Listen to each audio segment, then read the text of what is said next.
A slow but steady trickle of voters showed up at the Iranian Interests Office of the Pakistani Embassy, which handles Iran's consular affairs in the U.S. capital.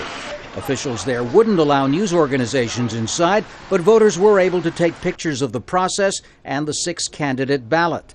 Some said they voted despite misgivings. This situation is always picking between bad and worse, and I think that when we don't have the candidate talking in front of, like for us, you have to pick the best one you can. It was Hanif Kashani's first chance to take part in an Iranian election.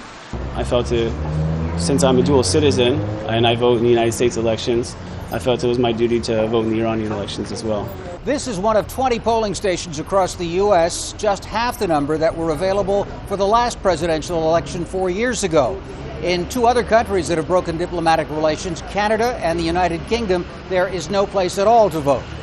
For those looking for a protest vote, this website offered candidates who are not on the official ballot, but it appeared to be the victim of persistent hacking. On another website, the only candidate to vote for is fictional, the cartoon character Zara, heroine of a web graphic novel which tells the story of Iran's dissident movement. Zahra is the only candidate who's running on a human rights platform. She's the only candidate really who's a woman in the elections, and she's the only candidate who's saying no to executions.